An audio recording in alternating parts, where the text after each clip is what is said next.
Oh, guys, let's keep the party going, the parties and the after party.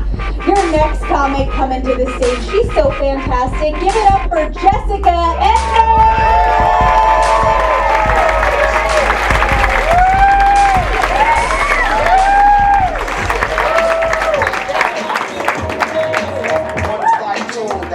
Good evening. You guys made it. Now would be a really bad time for me to need to go to the bathroom and get naked.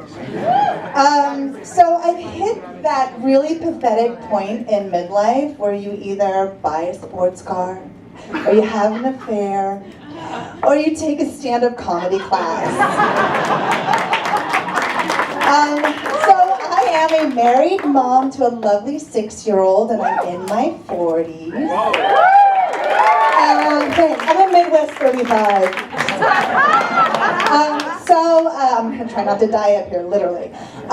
Something about being in your 40s starts to happen. You start to notice the changes to your appearance. It's like you don't really feel like you're getting older until you start to see your freckles form a pattern on your face.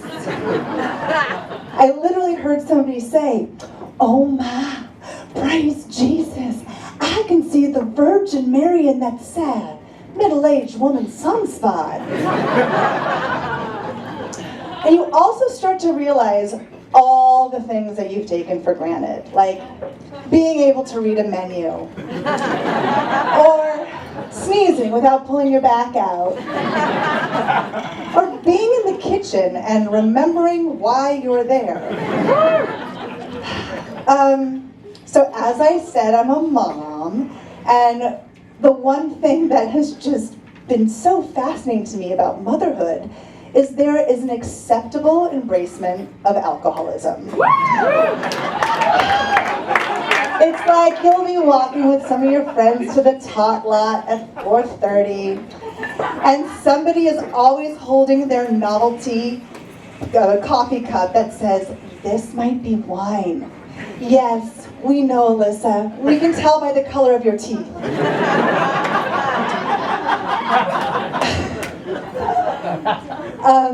But I do love being a mom. It's really made me very devoted to marijuana.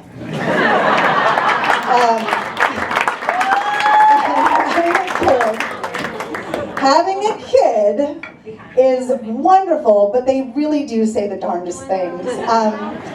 Mine has a habit of, he likes to throw me under the bus, and I've had to come to terms with this and realize that I'm the bigger person and I'm the adult. But the other day I was talking to somebody about happy hours, and my kid blurts out, oh, my mom loves happy hours, even though she's not very happy. And I'm like, really, Jake? He still shits his pants. So as I said, I'm in my mid-40s. I'm like a young Gen Xer. But what is so amazing to me about the kids these days is that they are so confident and so sure of themselves. Like if you ask a college kid today who they are and what they're about, they will happily tell you. Well, thanks for asking. I identify as a cisgender female with polyamorous tendencies. I'm getting my degree in finance so that I can go work in the nonprofit sector and abolish the use of plastic straws. If you had asked me what I was up to when I was 21, I would have said, I love Incubus and Carson Daly went down on me.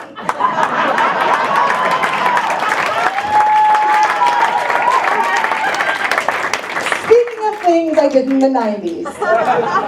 I wore brown lipstick, I drank Zima, and I got a tramp stamp my senior year of high school.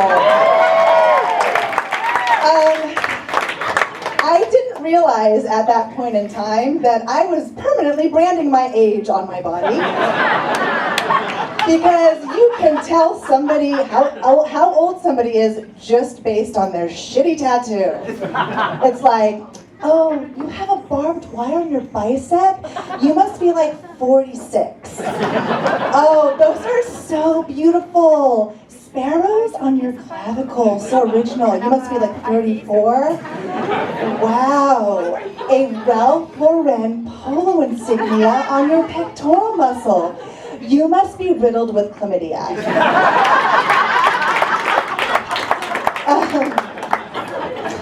But back to motherhood. Kids these days. So my 6-year-old, who is delightful, he, you know, as a mom, you kind of have to just keep track of everybody's shit.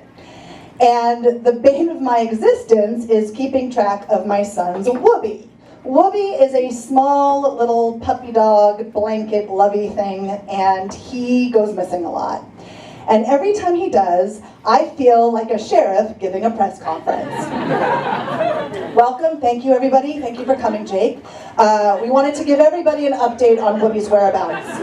He has been missing since 8 a.m. and we have looked in all his normal whereabouts, in the bedroom, the bathroom, the freezer, Mommy's drawer where she keeps the Buzzy toy. At this point in time, we have no further information. Oh, excuse me. It seems that Whoopi has been located in your backpack, Jake. In your fucking backpack. Those are minutes of my life I cannot get back. But I realize not everybody in this room has children, so I wanted to put something in terms that some of you might understand. Having a child sleep in your bed is like having the worst booty call. It's like you're lying in bed and all of a sudden you get a, hey, you up? Want to cuddle? And you're tired. So you say, sure. And they climb in bed with you, spread their legs, demand a pillow, and fart. And you think to yourself, oh, I have really got to put an end to this. And then he goes and says, I love you. Thank you guys for clapping.